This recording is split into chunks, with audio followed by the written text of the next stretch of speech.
Hello guys, welcome Hello. to the VT-49 Decimator unboxing. That's Zach. Hi. And I'm Steven.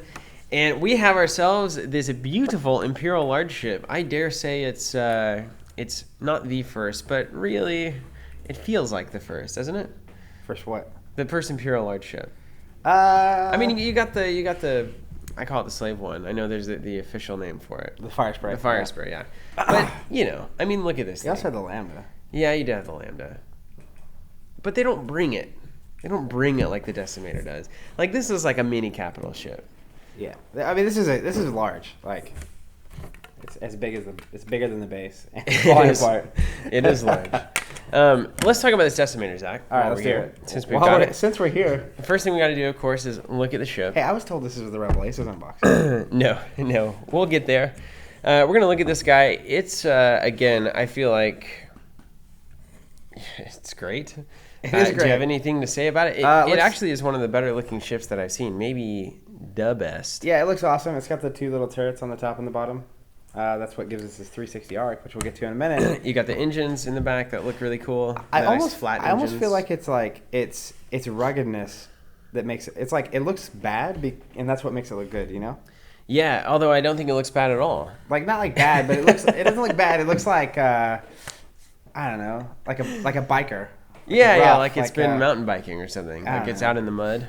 Sure. It's gotten its in the mud. It's gotten its feet a little shit. dirty, as it were. Yeah, but it's got a nice sheen on it. It's got this cool little cockpit area. I only assume the big thing there. It's got this thing in the front. It's got everything that I want it to have, and it looks like a spaceship. It Looks does something that would indeed go into pass the space. spaceship check. All right. Well, did we check the carriage under there?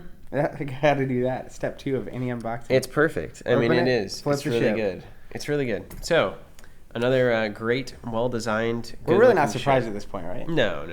And at a certain point, if you're in space, colors and fancy designs don't matter that much, right? You would think it's like, well, no, we just want to look like an asteroid so that nobody shoots us. Noble goal. Yeah. Noble goal. Although it's gonna be hard. I think it's actually pretty big, and probably there's radar and things. I don't know what they call it in space. All right, let's talk about the dust. I'm just gonna move on past that because I do know. Let's talk about the dial here. Let's take a look at it. What's up with this dial? Well, you'll notice one thing about this dial, Zach. What do you notice? It looks very not red. There's no red on here. No red maneuvers. That's awesome, except for that means you're also not turning around very fast. I dare say that there's not a single K-turn on this dial. Would you say that? I would dare say that there is no K-turn on that dial. So we don't even have the option to stress ourselves because we literally cannot do anything that's stressful. But you got to say, you have a 2-sharp turn that's white, you have a 3-sharp turn that's white, and you pretty much have everything in between. You've got one on the banks and the forward, all white. You got the 2, like I said, the sharps are white, and the banks and straights are green. And then the 3 sharps and banks are white, and then the straight is green. yeah, So, nice little dial. And then you got the 4 straight. Now, this could easily have been a red maneuver. You know, I feel like it could have easily been one because a lot of times you see these these big ships, and it's like, yeah, it's hard to go fast. But it's not because... dude, it's big enough to have just massive engines on it. I mean, you look at the back there. You see them. Yep. So this is an interesting maneuver dial. It's going to be challenging, I would normally say. However, we have to mention something about this ship, which is that it has a 360 firing arc. I was going to go there because that's why you don't need a K-turn here. That is probably why it's not as important. Yeah. But it's got the 360 arc. So you want to say anything about 360 arc? We actually asked him about this in the interviews that we got at Gen Con. Traditionally, you're a hater. I am a hater. I don't know. 360 arcs are really good. As far as the designers, they said that anytime they give a 360 arc, they overcost it pretty heavily. Like that you're paying a lot for that 360 arc. Yeah, which makes sense because you don't ever have to K-turn. You don't really have to maneuver that, to shoot. But they were just saying that they basically make it taxing to get a 360 arc, and in a numbers game, you shouldn't win the numbers in that case. So yeah, and because we're all sitting here thinking, well, X-Wing's a maneuver game. The sky is falling. But then ultimately, kind of you get these on the field and you play around with it, and you play against the Falcon, play with the Falcon a few times, unless you're Zach. You would never do that. Not once. And you realize, yeah, this actually works pretty well. And and as I think it was Alex that said it feels. I mean, a ship like this that can only shoot out of its front arc is just it's impractical. It's not going to exist. Like, no Imperial army is going to be like, let's build this giant Decimator and make sure that it can only fire out of the front right here because it's super maneuverable, right? Yeah. It's like, no, they're going to have turrets. So dial not mattering as much because of that, and it actually has a very good way of shooting everywhere around it. So kind of it's an answer to the Falcon in a way. Yeah, it's kind of the Imperial Falcon is what I'm feeling here. Imperial getting 360 for the first time is a big deal. 360 is very strong, very powerful. You also, I mean, we're going to get to the stats in a second, and you have to be very careful with a ship like this. While it is easy to always shoot stuff, it's also easy to die. It's easy to always get shot because you're always somewhere where you're getting shot. Because you're always somewhere. And the defense on this thing is not that high. It's not great. Let's talk about it. All right, hit me with it. Let's lead off with a patrol leader. This is a 3-pilot skill Decimator card, of course. So it's like the base. This is the baseline, and it is 40 points. 40 points. That's a big base. This is nearly half your army just for the base model of the Decimator. No upgrades, no nothing. It's got 3 attack, 0 agility. 0 agility. Ouch. That is technically the lowest agility possible. Technically. from what I know. You actually, the negative one's coming where it gives your opponent an attack die for attacking. Yeah. You have a 12 hull, though. 12 hull. That is a lot of ship to work through, and then 4 shields. So we have a total of 16 hits basically to work through, crits aside. And we also have the focus and target lock actions available. So pretty standard there. And then we have a bomb token. We have 3 crew, and then we have the torpedo slot.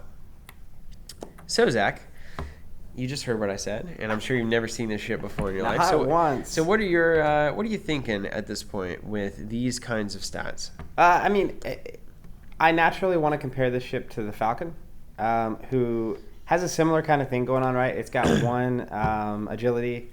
It's got a bunch of shields, a bunch of hull. You have to eat through, even though they're not rolling very many dice. And I think this brings back to them being careful with a 360 arc, because you have something this powerful that doesn't really need to maneuver to shoot.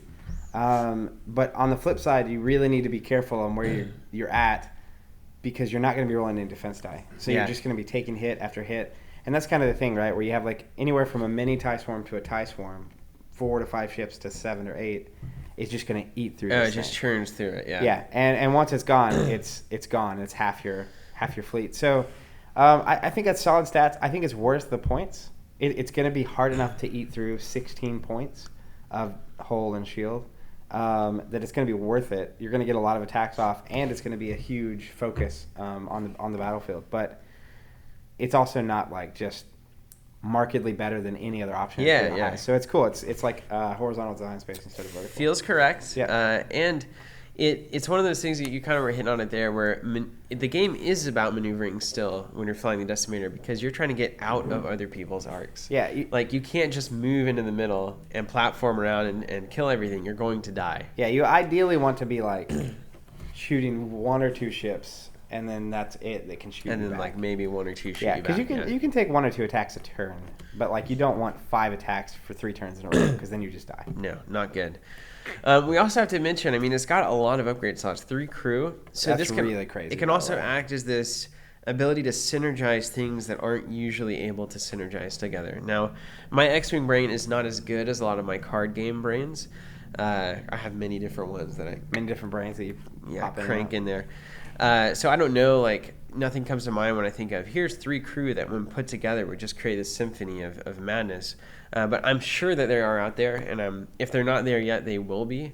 So again, these large ships, not only do they have higher point values just because of the higher hull and the higher shields, but also because they allow you this greater space to house all of these things at once.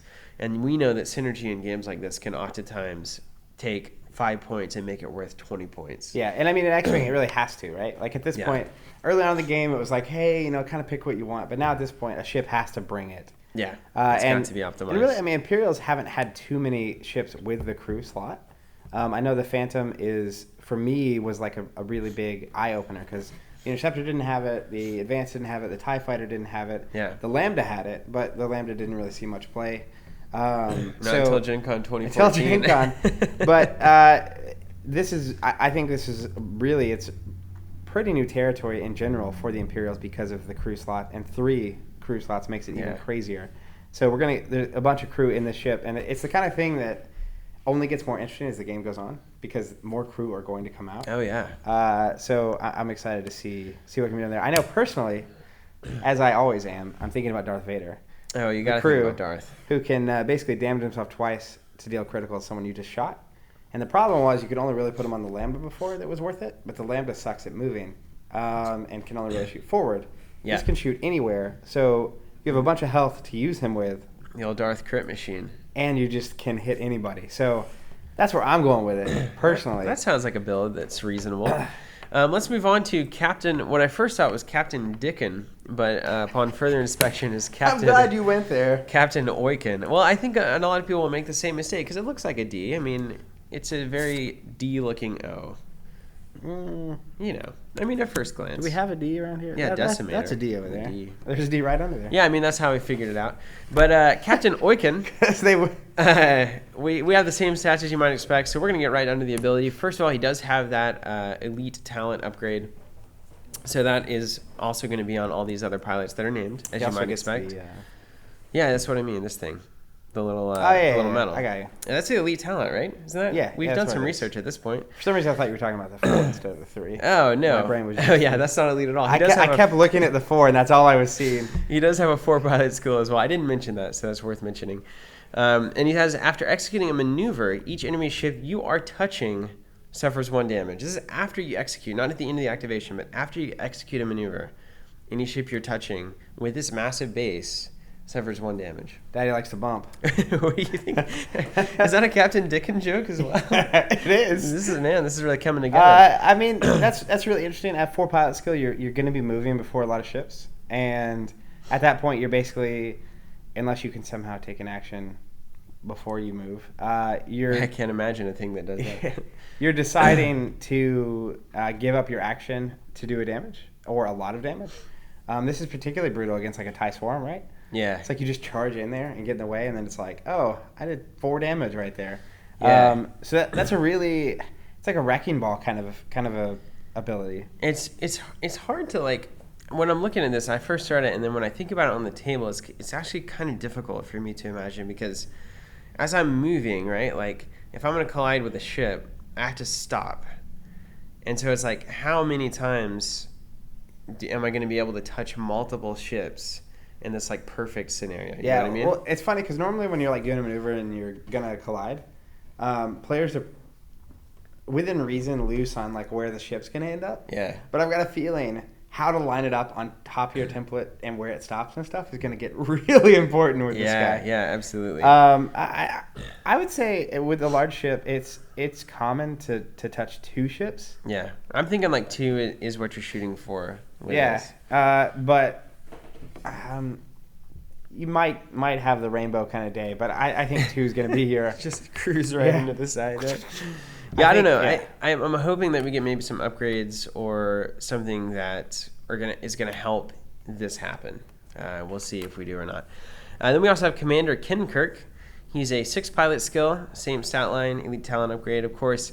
And then he also says, if you have no shields and at least 1 damage card assigned to you, increase your agility value by 1. So that's pretty sweet. So we're at 44 points, right? Yep. So as compared to the patrol leader, we're 4 more points for 3 more pilot skill, and I think a rockin' ability. And it's pretty rockin' ability because agility from 0 to 1 is such a huge upgrade. I mean, it's massive. Like going from 0 to 1, that opens up, as we were talking earlier, you kind of hit on it, it opens up focus even. Yeah. Right? Because with 0 agility, focus, But when you at least have 1, now an eyeball or an evade is going to prevent 1 damage. So it's very important to get at least 1 die there. Yeah, and that's the kind of thing, because the balance here shifted towards hull, so 4 shields, 12 hull. You can probably, I would say 30-40% into the game, you will suddenly have an evade. Yeah. Which is going to make him less obvious of a target. Because it's like, well, I don't want to turn that on yet. Yeah. But at the same time, you have to eat through it at some point. So yeah. Maybe just have to roll with it. Yeah. Hey, there we go. Roll. And then finally we have Rear Admiral Chironu. I love that art. Chironu. Yeah, that is great art. That's the Empire at its best. It sums up the Decimator for sure. It really gives you a nice sense of scale there. Aid pilot skill. This is the most elite of all. Has the elite talent. And then when attacking at range 1 or 2, you may change one of your eyeball results to a critical result. Oh, baby. Well, that's exactly what you want, right? Yeah, I mean, that feels right. That's pretty good. I'm curious. So that's going to make focus, if you're rolling 3 dice, if you're turning one of them into crits, it's going to make focus matter a lot less, I think. Yeah, it's mainly a target locky. So you're probably going to be target locking. That's good. It's 2 more points. It's only 2 more points. So we're at 46 points here. Yeah, but I don't know. Do you want the agi or do you want the crit? I mean, that's kind of the decision that players are going to have to make is I don't want to run this guy. Right? Yeah. I think it depends on what he's doing in your list. Because 46 points, I mean, you better be getting like the juice. Yeah, but that is the juice, though, right? It's like it is. That's really phenomenal, honestly. You can reasonably expect like a hit and a crit, or at least 2 hits, like mathematically speaking, because you turn a focus. So a lot of times you will probably end up with like 2 hits and a crit. I don't know what the math is on that yet, and I can do it, but yeah, I'm thinking math wise too. It's like if I have 1 agility on Commander Kinkirk, how many more? Or if I get 1 crit from an eyeball, how many more attacks? How do you many get more with Commander? hits? Yeah. Versus exactly. How much more damage do you do? I'm telling you, man, we need a spreadsheet here. Well, it's really that would be a massive problem to figure out, because the rear admiral. Because the problem is it depends on what your opponent's running, right? Like the criticals could literally like win you the game, because it's like they have a souped up Phantom and you hit a crit on it and it gets through and it knocks off all their upgrades. Yeah. So extra damage kills their ships faster, removes their attacks versus surviving longer to do more attacks. Yeah, that's true. It's a good point. So I don't think there's a clear winner, so to speak. I really just think it depends on what is the rest of your list. Yeah. If you need offense, then I think you have to go with the Admiral. But if you just want it to last longer, I don't know. If you want that consistency, really. Yeah. If you want it to stay on the board. And I see Kinkirk as maybe being the kind of ship where if you have a very important synergistic upgrade team that you just want to keep on the board that's going to really cause problems, you just want that survivability. Whereas the Admiral could probably just roll on his own. It's just like, yeah, I'm just going to roll in there and do some crits and try to mess some people up. Messing people Speaking of messing people up, we didn't. There's a couple of peripheral things that we haven't mentioned that we'll get to after the pilot card. So just be hold ready. tight if that's what you were here for. We also have. Let's talk about these upgrade cards. We got Ruthlessness. There's 2 of those, right? Yeah, there's 2 of these guys in the box. It's an elite talent, and after you perform an attack that hits, you must choose one other ship at range 1 of the defender, other than yourself. That ship suffers 1 damage. Ho, baby. I like it. I love it. Yeah, this is really good. And isn't there, was it the bomber guy? It was somebody that automatically hits. You remember that? Oh, that could be cool. Is that a bomber? I don't know. I don't think so. I think the bomber was the secondary weapon always. You only discarded if it hits. I thought there was there's a co-pilot. Oh, no. Don't tell me that. That would be good. No. What ship was that? Jiminy. See, you need to put in your X-Wing brain. I just remember not liking it because it knocks off the stealth devices from Yeah, it does. It absolutely does that.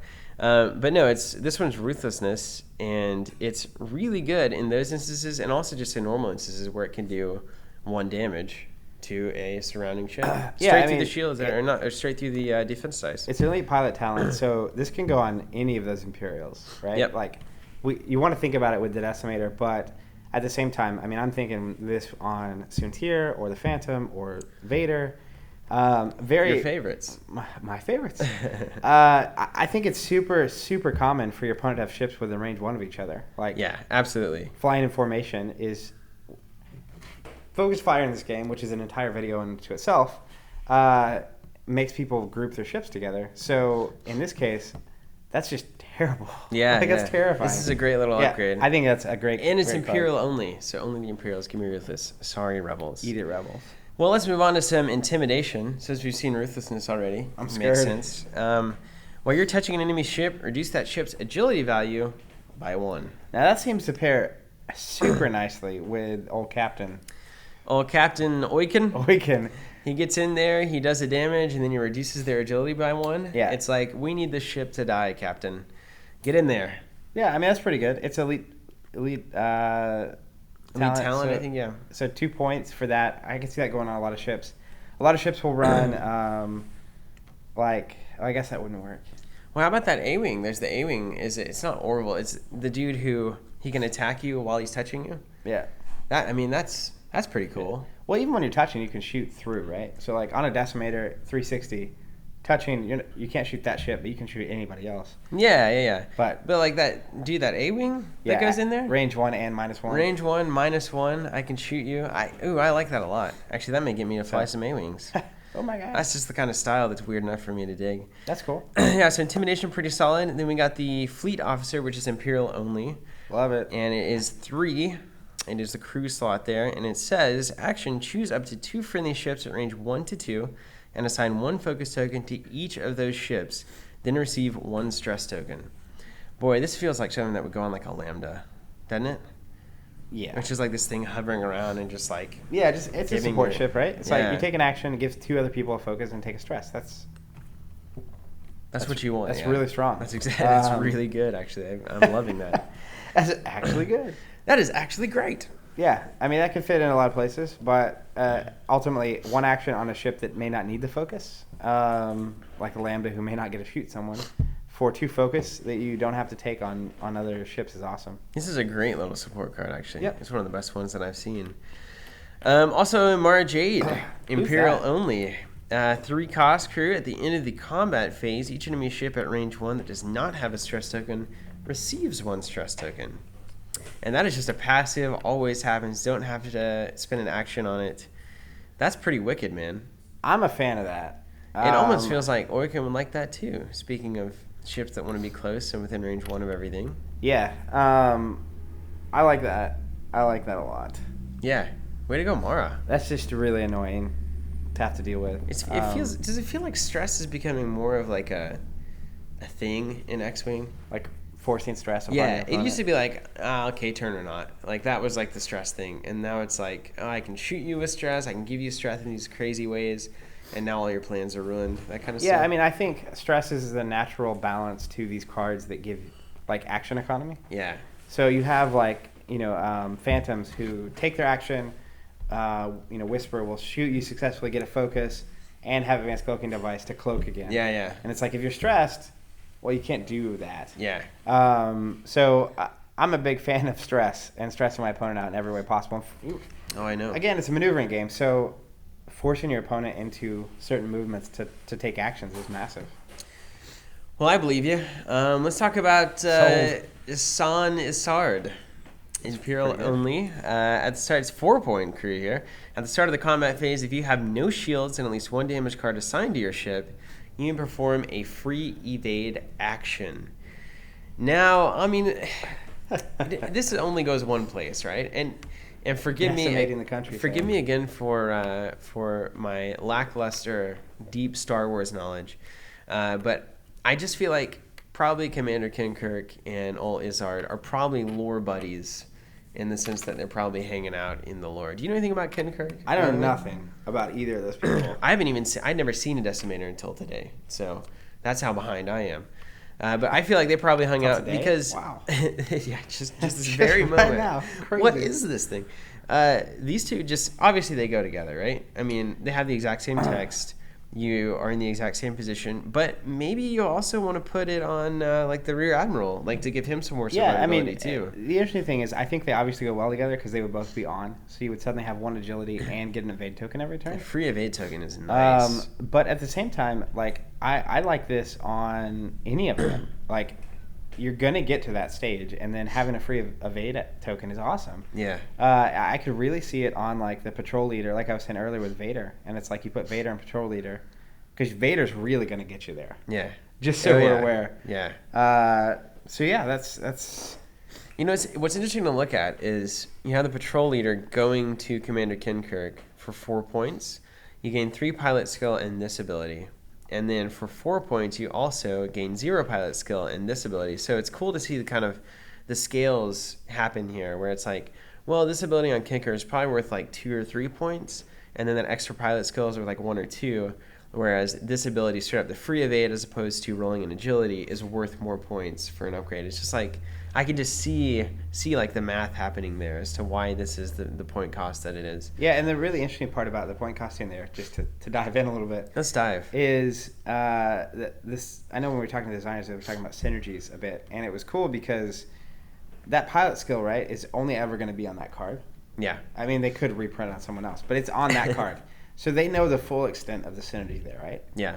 But you do something like this co-pilot, and it's like, you got to watch out a little bit. You got to watch out. You got to watch out, because this could go on anybody. Because in my opinion, I would rather have the die than the evade action. The evade action is a guaranteed 1 damage prevented versus having basically a die on every attack. Yeah. So I would rather have the die, but when on this ship in particular, they're only valuing that at a couple points. So that makes me very curious whether this is really how often it will be seen on a Decimator, how often you'll kick 4 points more into a Decimator. And you've got to be careful too, because you get enough of these effects all stacking on one ship, and now you just can't hurt it, which certainly you don't want. You can't hit me. Let's finish it off with a little Moff Jerjerrod there. He is Imperial only, 2 cost crew. When you are dealt a face-up damage card, you may discard this upgrade card or another crew upgrade card to flip that damage card face down without resolving its effect. And of any ship that is going to want this ability, the Decimator is it. Anytime, if you see a big old yellow 12, critical hits are going to be the worst nightmare for you. So this is actually, I usually don't like these kinds of cards, where it's like I can have a single hand, like I'm going to prevent 1 crit, even though I know that they're good. But when you're telling me it's on a Decimator and you can sack other crew members to do it, it feels really good. It feels like this is the right choice for certain. Yeah, I mean, the nice part is you get to see the damage, right? Yeah. And if it's bad, then of course it's worth sacking him. I'm going to go there again. It's like Aesop's and Netrunner. In a scenario where you're using like the lowest cost one with like a Vader, just to like basically force crits onto your opponent, at some point in the game, Vader in particular doesn't become, he's not so useful anymore because you only got like 6 health left, so you don't really want to do that. So I could really see him pairing well with that to basically stop him from dying at the very end. There it is. And that's really the case for any co-pilot we ever get that could go on a ship with this guy, that later in the game their ability is not as useful, right? Yeah. It's like they're even like a Mara Jade, right? It's like towards the end of the game they have like 2 ships. Her stress is going to be happening way less often. Yeah, and matters less. Yeah, you're hitting like so one target. It's turning any other co-pilot into a damage prevention, a critical prevention. Yeah, Fleet Officer feels like gonna get thrown to the dogs a few times too, because sometimes it's like, well, I'm the last ship left. I don't need you anymore. Gone. See ya. Yeah, so that's cool. I like him. He's 2 points. So 2 points to basically cancel at least 1 crit. Yeah. It's excellent. I'm okay with that. We got some torpedoes here, some ion torpedoes. 4 attack, range 2 to 3 only. You spend your target lock to do it, and if it hits, the defender in each ship at range 1 of it receives 1 ion token. That's real cool. That's worth 5 points. That's heavy. That is heavy.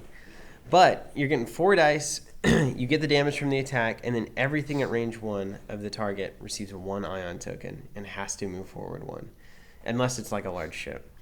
But, I mean, here's the thing about this, is if you want an answer to TIE Swarm, right, this feels like this is your answer, where you throw an A-wing up there, or you throw in a Y-wing up there, and you just shoot right there in that middle tie, or whatever it is, and everyone is going forward 1.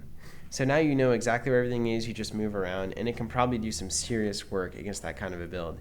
Any kind of type formation, this is just going to lock up for a turn and make them so predictable. I think that I like this card a lot. Yeah, it's really interesting for me. Anytime with these cards that discard themselves to be used. Yeah. 5 points is a lot to pay for that, especially when it's possible that you could miss. Just straight up miss. I'll win with 95 points, thank you. Yeah. But at the same time, it's a really powerful ability, and if your list is susceptible to swarms, then packing this kind of a range 3, I'm going to roll 4 attack dice situation is not horrible. No, it's a decent answer. And if you're running large ships like the Decimator, then that is something you're susceptible to. So, yeah, makes a lot of sense then, now that you put it that way. Now that it's... We also got a bomb here, the old proton bombs you've seen. When you reveal your maneuver dial, you can drop it. and then it detonates at the end of the activation phase, and then gives everyone a critical within range 1. I'm surprised we haven't seen this more. I guess it's 5 points, so it's another kind of hard. 5 points discard, and you're not really certain it's gonna work. Yeah, and it really, again, I like that they included in the Decimator box ways for the Decimator to deal with what I feel like are its biggest problems, which is just a lot of ships. Yeah. Proton bombs deal with that, iron torpedoes deal with that, and then we've just seen through some of the abilities up here, the ability to gain agility, the ability to get evade tokens. It's dealing with its weaknesses in a lot of these cards, so it's good that we have kind of a synergistic package here. If you buy this ship, you're going to also have ways to protect it and kind of make it your own, which I really dig. And speaking of things that I dig, let's talk about this tactical jammer. Oh man, this is the money. What do you think about this? What do I think? Let's read it to the great All folks right, out there. large ship only modification. Goes on anything. So any this large seems ship. okay. Your ship can obstruct enemy attacks. For how much, Zach? 1 point. 1 point. For the low cost of 1 point. But also, Sorry. let me tell you this, and this is my hand to God truth. The greatest disappointment of this card is that it takes up a modification slot. I would say that's the most like competitive slot that you have because any modification can go there, right? So it's like I took my measly 1 point, but tell me how this is so good because I know it is, and I want you to tell me. It's so good. Okay, so This means you're shooting through the ship. the thing about this is it is a modification slot, and who knows what modifications we're gonna get down the line. But for 1 point, all of a sudden you have this massive, like mobile asteroid, right? Yeah. It's like so. That's just horrible. So it obstructs enemy attacks in the sense that shooting through it, anything behind it gets an extra agility dice. So it's like if you have an asteroid here, and this ship here, and then something here, they have to shoot through both. Like it's 2 obstructions. It's crazy.